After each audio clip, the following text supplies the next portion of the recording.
പാകിസ്ഥാനെതിരായ സാമ്പത്തിക നീക്കം ശക്തമാക്കാൻ ഇന്ത്യ പാകിസ്ഥാന് നൽകുന്ന സാമ്പത്തിക സഹായം നിർത്തിവെക്കണമെന്ന് IMF-നോട് ആവശ്യപ്പെടും. പഹൽഗാം ഭീകരാക്രമണത്തിന്റെ പശ്ചാത്തലത്തിൽ പാകിസ്ഥാനെ വീണ്ടും ഗ്രേ ലിസ്റ്റിൽ ഉൾപ്പെടുത്താനും ആവശ്യപ്പെടും. ബാലഗോപാൽ വിശദാംശങ്ങളുമായി ചേരുന്നു. Balagopal, good morning. സാമ്പത്തിക ഉപരോധം കൂടി ഏർപ്പെടുത്തുന്നതോടെ എല്ലാ തരത്തിലും ഞെരുക്കത്തിലേക്ക് പാകിസ്ഥാൻ പോയില്ലേ? ദാരിദ്ര്യത്തിലേക്ക് വീണ്ടും കൂപ്പുകുത്തുന്നൊരവസ്ഥയാവില്ലേ പാകിസ്ഥാൻ? വിശദാംശങ്ങൾ എന്താണ് ബാലഗോപാൽ?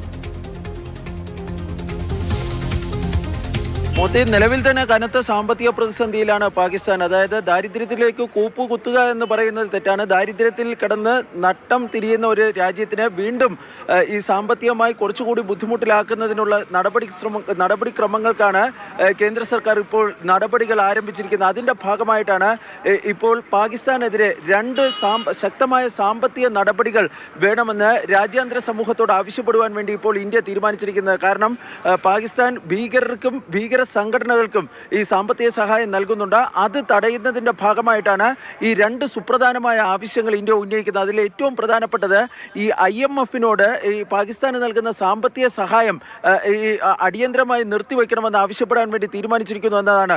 നമുക്കറിയാം, കടുത്ത സാമ്പത്തിക പ്രതിസന്ധിയിലായിരുന്ന പാകിസ്ഥാന് അല്പമെങ്കിലും ആശ്വാസമായിരുന്നത് ഈ IMF-ന്റെ സാമ്പത്തിക സഹായമായിരുന്നു. പക്ഷേ ഈ ഭീകരർക്ക് ആ സാമ്പത്തിക സഹായത്തിൽ നിന്ന് ലഭിക്കുന്ന പണം ഈ ഭീകരർക്ക് പാകിസ്ഥാൻ കൈമാറുന്നു എന്നതിൻ്റെ തെളിവുകളാണ് ഇപ്പോൾ IMF-ന് കൈമാറുവാൻ വേണ്ടി ഇന്ത്യ തീരുമാനിച്ചിരിക്കുന്നത്. അത് പാകിസ്ഥാനെ സംബന്ധിച്ചിടത്തോളം വലിയൊരു തിരിച്ചടി തന്നെ ആയിരിക്കുമെന്ന കാര്യത്തിൽ യാതൊരു സംശയവുമില്ല.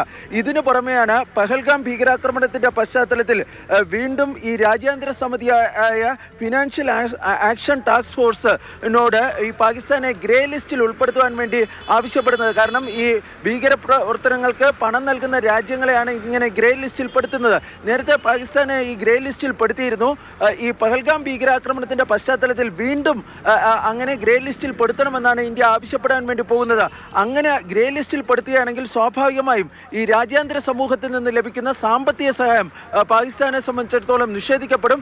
അത് ആ രാജ്യത്തിന് കൂടുതൽ പ്രതിസന്ധിയിലാക്കും എന്ന കാര്യത്തിൽ യാതൊരു സംശയവുമില്ല. അന്തരീക്ഷം വളരെ ശോകമാണ് പാകിസ്ഥാനിൽ. അതൊന്നും വകവയ്ക്കാതെ പാകിസ്ഥാൻ ഇപ്പോഴും അതിർത്തിയിൽ പ്രകോപനം തുടർന്നുകൊണ്ടേയിരിക്കുന്നു. ഭീകര പ്രവർത്തനത്തിന്, ഭീകരവാദികൾക്ക് എല്ലാ പിന്തുണയും കൊടുക്കുന്ന ഒരു രാജ്യമാണ് പാകിസ്ഥാൻ എല്ലാ കാലത്തും. ഇപ്പോഴും അത് തുടർന്നുകൊണ്ടേയിരിക്കുന്നു.